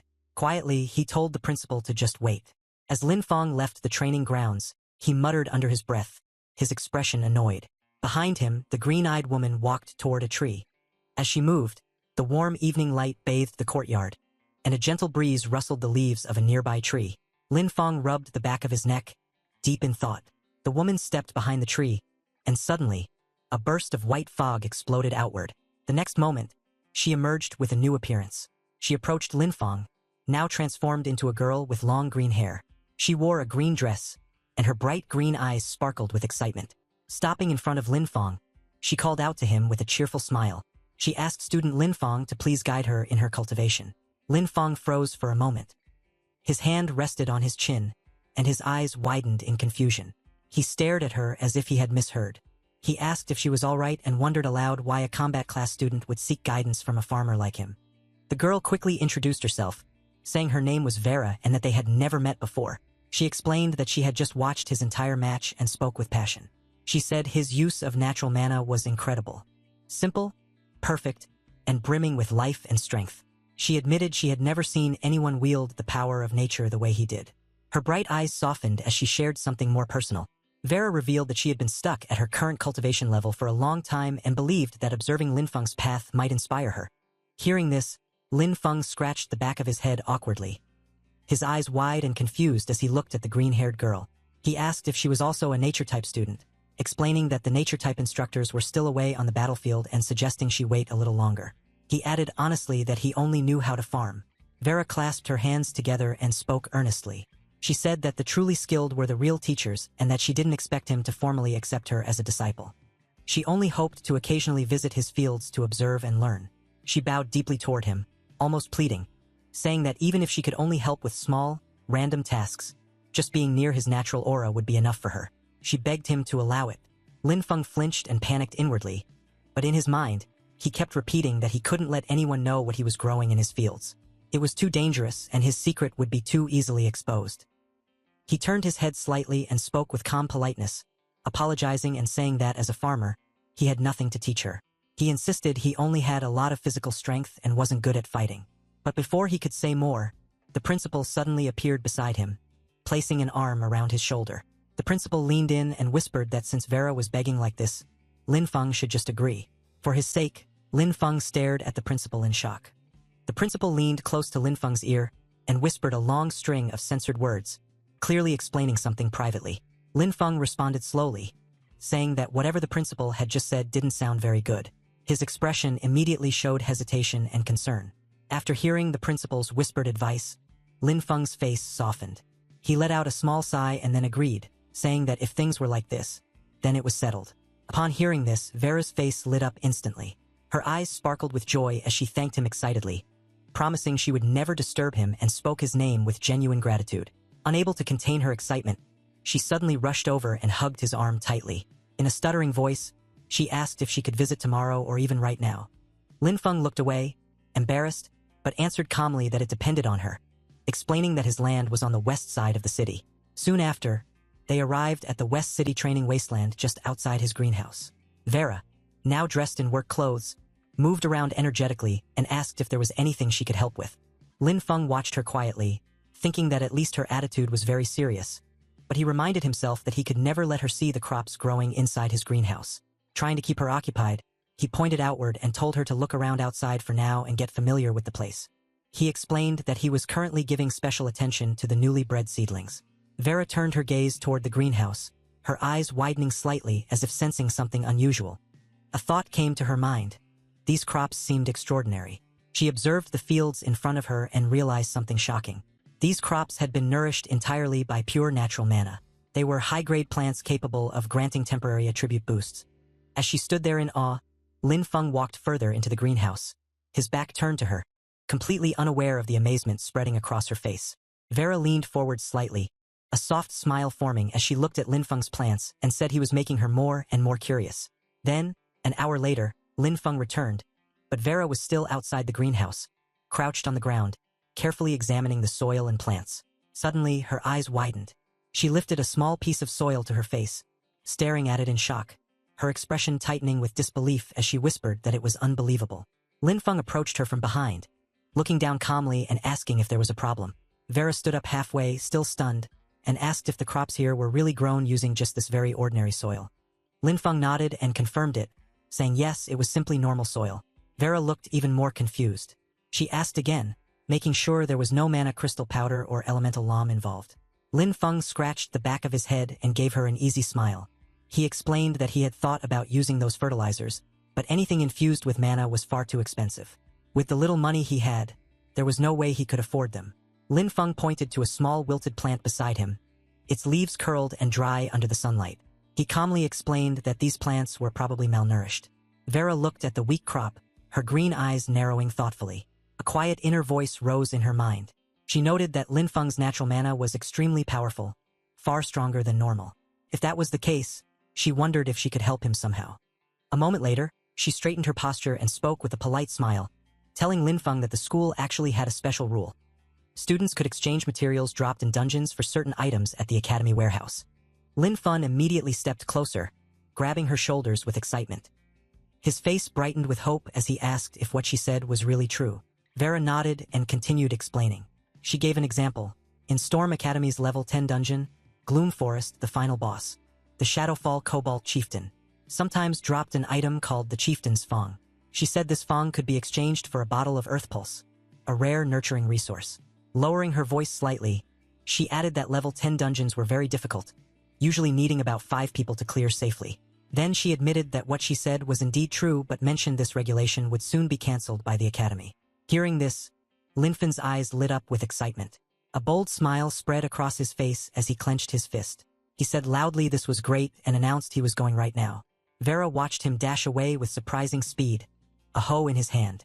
As she looked at his back, she quietly wondered if only someone with such a pure and simple heart could create such pure natural mana.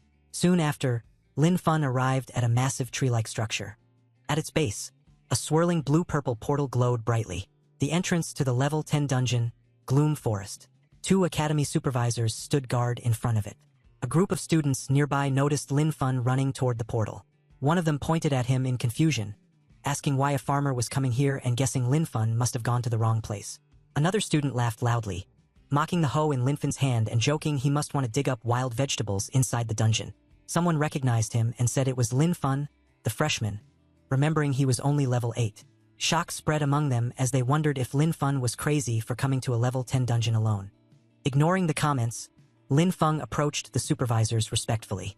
He handed them a form and said he wanted to apply for solo entry into Gloom Forest. One supervisor took the paper and read it, his expression tightening with concern. He explained that Lin Feng's level was too low and that entering the dungeon alone carried extremely high risk. Lin Feng held up the form with a bright smile and said that, according to academy regulations, any student had the right to apply for dungeon entry. He politely asked the supervisor to allow it. As he spoke, Vera appeared behind him. The supervisor stared at her in shock, his eyes widening as he immediately recognized her. Before he could say more, Vera quickly stepped forward, put a finger to her lips, and signaled him to stay quiet. The supervisor then took a breath, corrected his posture, and acknowledged that the regulations were indeed true. He wished Lin Feng good luck and told him to act within his ability. He warned that if Lin Feng couldn't win against the dungeon monsters, he must retreat immediately. Then Lin Feng walked toward the entrance area. A group of older students watched him move forward. One frowned and asked if Lin Feng was actually an idiot. They whispered among themselves, saying he was nothing more than newly recruited cannon fodder. They insisted he couldn't compare to elite students like them. Another student looked toward the glowing dungeon portal and spoke with cold amusement, saying it would be better if Lin Feng died inside.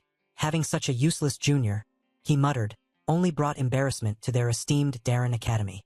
Inside the level 10 dungeon, Gloom Forest, a pack of blue wolf-like monsters rushed forward. Their red eyes glowed fiercely as they lunged at the intruder. Lin Feng stood calmly before them and called out to his undead companions, telling Hai and Yu Ye to clear the way. He ordered the others to follow closely behind and push straight through so they could complete the dungeon quickly. A flash of bright blue light erupted ahead. Hey, covered in glowing markings and swirling energy, charged at the monsters. His movements were lightning fast as he trapped all the wolves in water bubbles. Behind him, Ui appeared clad in dark armor, his body enveloped in a black aura. He swung his weapon fiercely as the wolves lunged at him, but none could slow him down. Soon, their bodies fell lifeless to the ground. Lin Feng approached the corpses. Purple energy began to swirl around his hand as he activated his Necromancer undead summoning power. In a cold, steady voice, he commanded the fallen beasts to rise and serve as his warriors. A small glowing creature appeared beside him, its body shaped like a cute dog. A blue panel identified it as a cobalt undead. Deeper inside the dungeon, the largest chamber opened before Lin Feng. A towering monster stood there, the Shadowfall Cobalt Chieftain, level 12. The creature was massive, with long claws, sharp fangs, and red streaks of energy coursing across its body. Lin Feng looked up at the boss monster without a trace of fear. He placed one hand in his pocket and spoke casually, remarking that this was the final boss, but it didn't seem like much. It seemed this dungeon wasn't anything special either. Lin Feng yawned lazily and told his undead team to go straight for the target, as if the final boss wasn't even worth his effort. Ahead of him, the massive Shadowfall Cobalt Chieftain raised its glowing weapon high into the air. The boss monster let out a furious roar and swung the blade downward with full force. But before the attack could land, Hai, engulfed in black and purple flames, charged in. His body glowed with dark patterns as he struck the monster head-on. Purple lightning-like energy burst from his attack. Hai slammed into the Cobalt Chieftain with overwhelming strength, creating a huge purple explosion upon impact. The force erupted through the dungeon chamber, sending shockwaves in all directions. The ground cracked, stones scattered, and the air trembled as the explosion hurled the chieftain backward. A brilliant blue shockwave followed, sweeping across the entire battlefield and kicking up debris. A system panel appeared above the scene, announcing that the Shadowfall Cobalt Chieftain had been defeated. Lin Feng gained experience, leveling up to 9. The panel also indicated that he had obtained an item, the Chieftain's Fong. Below the notification, the Chieftain's body lay motionless on the ground, surrounded by glowing loot drops. Then another system window popped up, stating that a summonable undead unit had been detected, but the level requirement was too high. It also noted that Lin Feng could not convert the Shadowfall Cobalt Chieftain into an undead summon. Another blue system panel appeared, displaying the progress of the Death F2A glitch, showing the progress bar had reached 10%. Lin Feng regarded the notification with a calm expression and quietly concluded that he still couldn't summon monsters stronger than his own level. He remarked that it was a pity the boss couldn't be revived as an undead, but acknowledged that his goal for this dungeon had already been achieved. The Chieftain's Fong began to glow with a strange blue and black energy, as if responding to his system. Lin Feng said that since he had obtained the Fong, he would return to exchange it for fertilizer. With that, he turned and walked toward the swirling blue portal behind him. His figure stepped into the spinning light. As he exited the dungeon, outside the entrance to the level 10 dungeon, Gloom Forest, a group of people waited near the glowing portal, standing on the sandy ground as Lin Feng returned from within. At the Academy's exchange station, an officer called Vera Lord asked if they really had to follow the rules and exchange the item for Lin Feng. He explained that the front lines were in a state of emergency and that their combat class resources had already been allocated, but Vera calmly reassured him. She said it wasn't a combat resource at all. It was simply soil fertilizer intended for nature-type classes. Upon hearing this, the officer in the suit confirmed they had plenty of that in stock. As he spoke, a system window appeared, displaying the updated dungeon record for Gloom Forest. It showed that the solo first clear had been achieved by Lin Feng, who received an SSS rating. He was awarded a special reward, 1 heroic spirit fragment. Just as the message appeared, Lin Feng stepped through the glowing portal wearing a relaxed expression. as if he had merely taken a stroll rather than cleared a dungeon alone. Nearby students stared in shock. One girl exclaimed that the heroic spirit fragment was a rare treasure capable of strengthening someone's soul origin and enhancing their class potential. She couldn't believe he had obtained such a legendary reward. Several boys erupted in anger. One accused Lin Fun of cheating. Another insisted he must have used illegal items or exploited a dungeon bug. More voices joined the crowd, demanding a thorough investigation and calling for all his rewards to be revoked, especially the heroic spirit fragment. Others shouted that he didn't deserve it. Standing behind them, Vera touched her lips with a thoughtful smile. She quietly admitted that she had expected Lin Fun to fight through the dungeon at least a few times. She hadn't imagined he would clear it on his very first attempt. Surrounded by students and instructors, Lin Fun faced the angry crowd confronting him directly.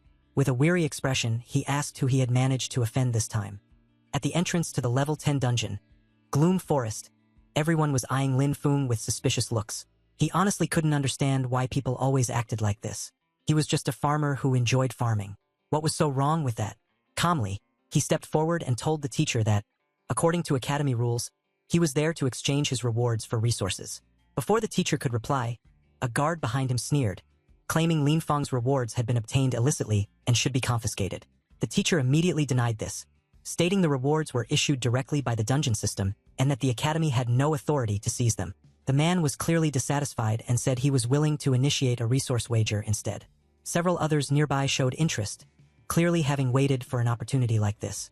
Lin Feng asked what a resource wager involved. The man explained it was a winner-takes-all bet where the victor would claim both parties' rewards while the loser would lose everything. Someone else added it would be a dungeon speedrun supervised by academy teachers to see who could clear it faster. The teacher turned to Lin Feng and asked if he was willing to accept the wager. Lin Feng thought for a moment before saying there was no benefit for him and that it sounded boring. He asked why he should even bother. Hearing this, the man grew visibly frustrated. Gritting his teeth, he said he would add a lamp of nature blueprint to the wager. At that, Lin Feng fell silent. Vera immediately leaned in and whispered urgently that he absolutely had to get that blueprint. She explained the lamp of nature was a growth-type magic tool exclusive to the nature department. A blueprint could only be used once, making it extremely rare. Its effects included significantly shortening crop growth cycles without any side effects, making it the perfect tool for someone who truly loved farming. After hearing this, Lin Feng could no longer resist the offer.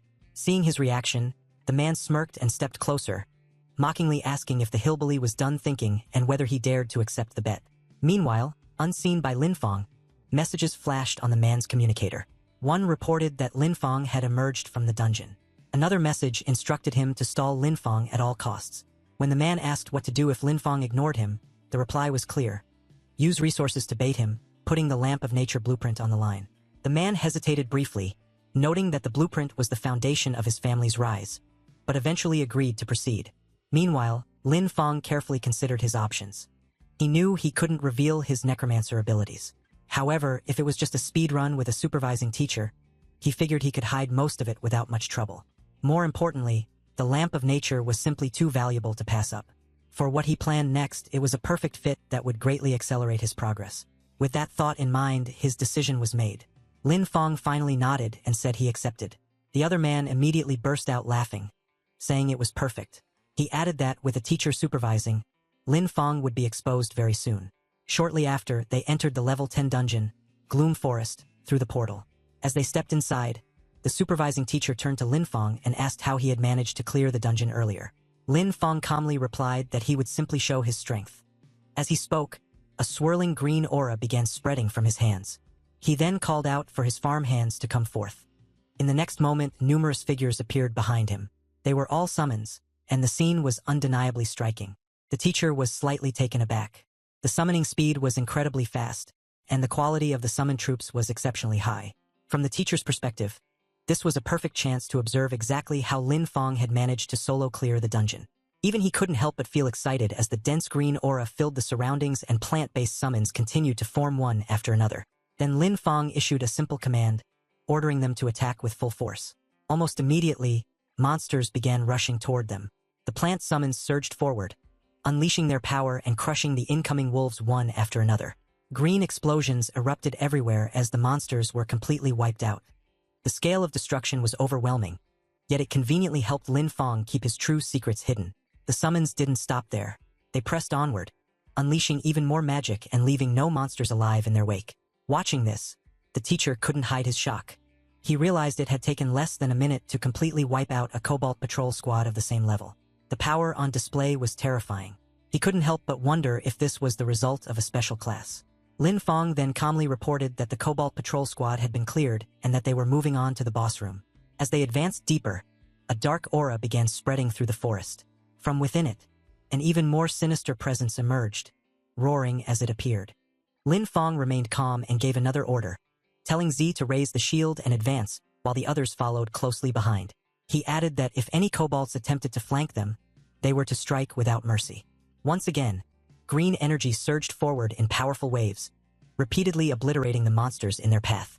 When the boss monster finally launched a massive attack, the summons braced themselves. Since they were formed from aura, the damage they sustained was minimal. They immediately counterattacked. Their combined strike sent the monster flying backward, crashing into the surroundings and filling the area with debris, smoke, and chaos. The teacher was completely shaken. In his mind, he felt that someone with this level of combat potential absolutely had to be reported to the principal immediately. Not a single second could be wasted. The boss monster lay smashed into the ground as green aura continued to surge around Lin Fong. Slowly, the aura began to fade, but the monster remained motionless. The dungeon was clearly about to enter the reward phase. Yet, the teacher was still struggling to process what he had just witnessed. Lin Fong calmly asked whether he had proven himself now.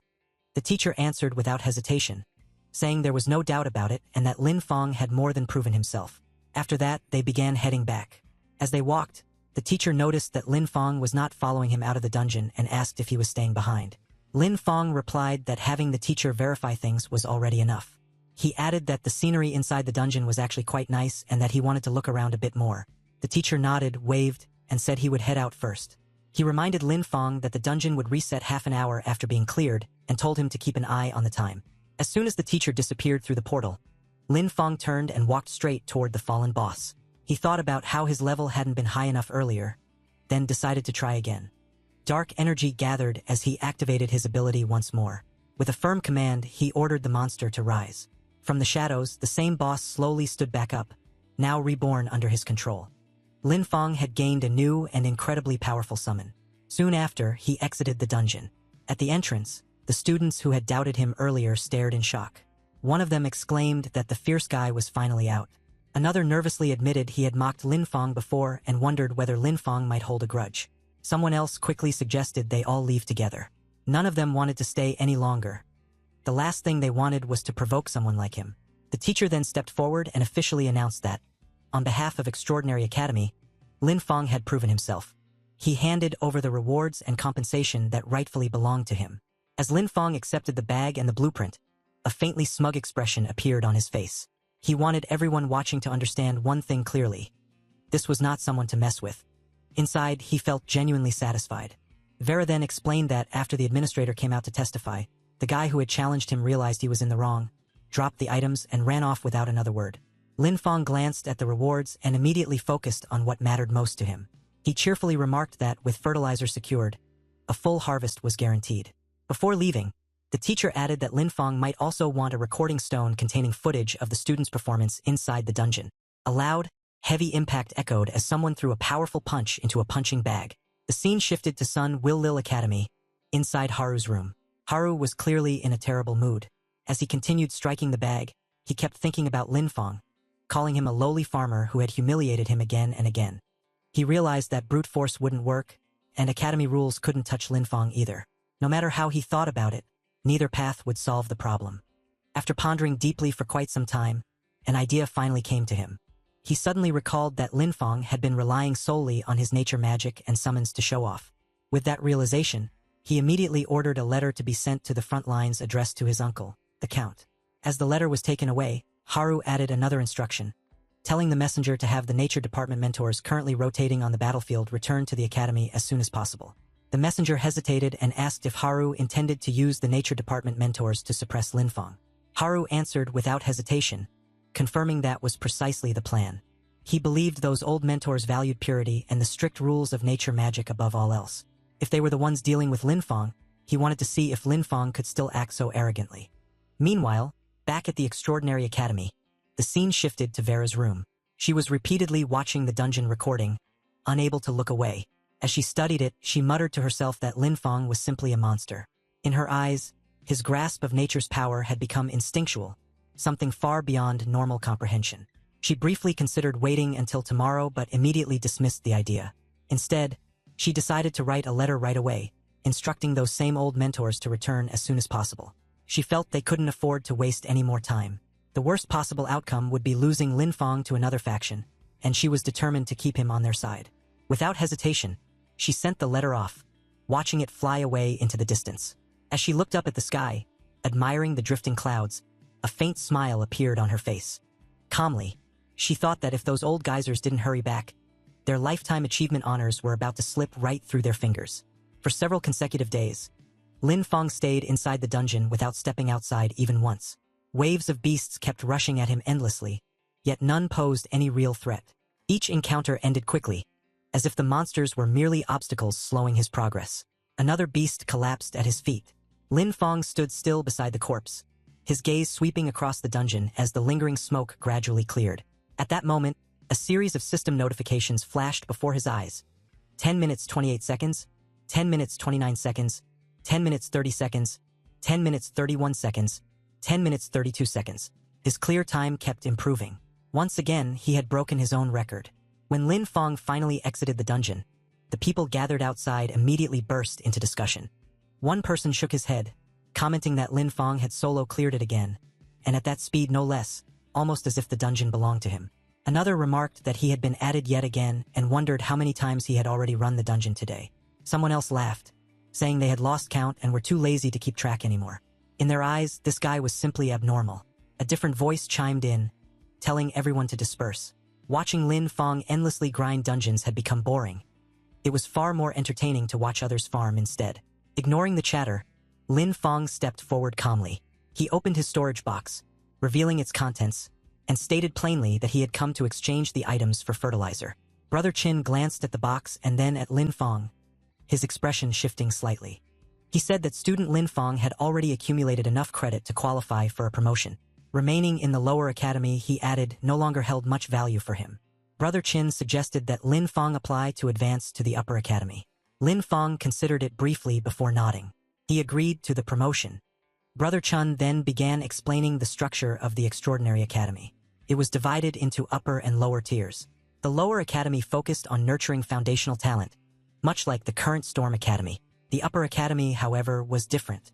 It gathered the elite selected from all the lower tiers. That was where true talents converged. He went on to explain that once Lin Feng entered Suha Academy, the exchange options available to him would increase drastically. Whether in quality or variety, the rewards there were on an entirely different level compared to the lower academy.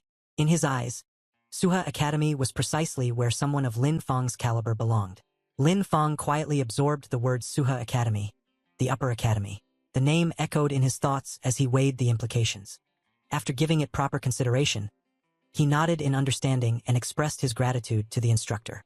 Not long after, Lin Feng stepped into the academy's mission hall. His voice was calm and direct as he stated that he had come to apply for promotion to Suha Academy. The receptionist asked for his name, affiliated department, and credit voucher. Lin Feng presented his identity card. A moment later, his information appeared clearly. Name, Lin Feng. Department, Nature Department. Affiliation, Storm Academy. Current credits, 30, 135. The hall fell into a brief silence. Someone muttered in disbelief that he actually possessed over 30,000 credits. Another person suddenly recalled that Lin Feng was the well-known figure who had relentlessly farmed the Gloom Forest. A third voice wondered aloud just how many times he must have entered that place to accumulate such an amount. After a short verification, the receptionist confirmed that his credits were valid. She then handed Lin Feng a scroll, explaining that it was his promotion mission. Once he completed the task and passed the assessment, he would officially be recognized as a student of Suha Academy. Lin Feng accepted the scroll and then inquired whether a promotion would allow him to exchange credits for gold-grade supplies. The woman beside the desk nodded and explained that, as a Storm Academy affiliate, he was currently restricted to bronze and silver-grade exchanges. However, upon successful promotion, his access would extend to gold-grade and even platinum-grade rare resources. Lin Feng thanked her sincerely and began to leave. Even as he walked away, the eyes in the mission hall remained fixed on him. As he departed, he casually mentioned that he planned to head toward the defensive line outside the city to search for something. Since the area was near the manor, it shouldn't be too difficult. Still, before that, there was one item he needed to acquire first. While moving through the academy grounds, a senior stopped him to offer a reminder. Although the Lamp of Nature was only rated silver grade, its effects were in no way inferior to those of gold grade artifacts.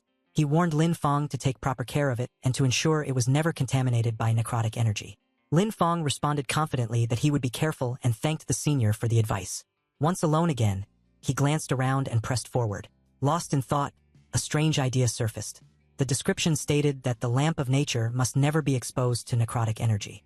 Yet, for reasons he couldn't explain, he felt an unusually strong urge to test that very condition. He finally decided to act. Lin Feng activated the artifact and simultaneously summoned his necrotic beings. The moment their undead aura surged forth, the lamp reacted violently. Before his eyes, its form shifted, the gentle natural glow twisting and darkening. Lin Feng immediately realized what had happened. The Lamp of Nature had changed directly, transforming from a nature-aligned artifact into an undead-type item. Intrigued, he continued his experiments. Dense waves of aura and energy radiated outward, filling the surrounding space. Lin Feng remained seated, watching intently and analyzing every fluctuation without missing a single detail. After some time, a thought occurred to him. Fortunately, the lamp was sentient. This realization brought him relief. By channeling nature-type energy into it, the transformation could be reversed. Otherwise, explaining this anomaly would have been impossible. Later, outside the city at Lin Feng's farm, he brought the lamp with him and placed it above the fields. Almost immediately, a powerful surge of vitality spread across the land. Crops began growing visibly, pushing through the soil and flourishing at an astonishing speed. Lin Feng narrowed his eyes slightly. The power of the Lamp of Nature was far more terrifying than he had anticipated. Even on its first use, it could accelerate crop growth to this extent. He understood then that artifacts of even greater value must exist within the extraordinary academy. With this realization, his resolve hardened. He needed to complete the Upper Academy promotion mission as soon as possible, leaving his necrotic summons busy with their assigned tasks. Lin Feng set off once more. Before long, his vision caught sight of a marker near the periphery of the abandoned watchtower. Lin Feng recognized it immediately. This was the mission location. As a search-type task, visibility would be poor, making caution essential. As he advanced, he sensed something unusual. The air felt fresh, as though someone had passed through recently. Lowering his gaze, he spotted numerous footprints scattered across the ground. While examining the marks, a question formed in his mind. Who would come to a place like this? Suddenly, something felt off. Lin Feng's eyes snapped upward. Several figures were nearby. One of them urged the others to hurry, saying the young master had ordered them to secure the item before Lin Feng arrived and deliberately sabotage his mission.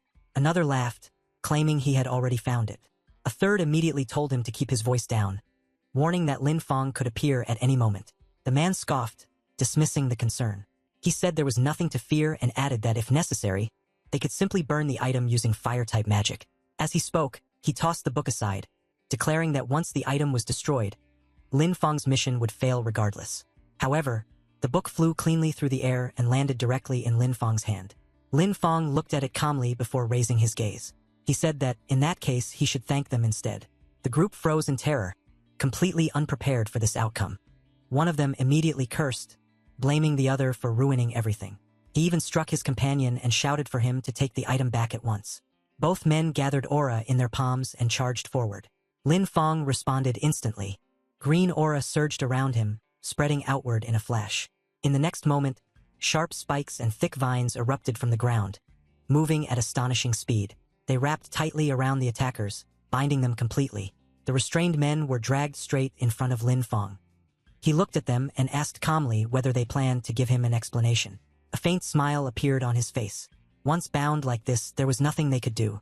Later, at dusk near the city farm, Lin Feng stood quietly, deep in thought. Haru again. He hadn't expected Haru to interfere once more. Lin Feng understood that if this continued, his secrets would eventually be exposed. He needed to come up with a long-term solution. Just then, something caught his attention. One of his necrotic summons was holding a red flag, fiddling with it repeatedly. Nearby, many other summons were also working tirelessly, each performing their tasks with surprising coordination. Lin Feng watched the scene for a moment before finally smiling to himself. He remarked that the operation was fully automated and honestly impressive. Meanwhile, Inside Haru's room, one of his subordinates reported that they had sent people to search the watchtower. They hadn't found the two men, but the traces left behind suggested a high probability they were already dead. Hearing this, Haru erupted in rage. He slammed his fist into the wall and cursed loudly, calling them worthless trash. He shouted that they couldn't even handle such a trivial task and questioned why he kept paying such incompetent people. But most of all, his fury was directed at Lin Feng. In Haru's mind, Lin Feng had dared to eliminate his men, which was unforgivable. He immediately ordered his subordinates to contact Shadow Eclipse, instructing them to offer the highest possible price to buy Lin Feng's life. Haru's thoughts turned cold as he concluded Lin Feng must also be responsible for taking Tuka.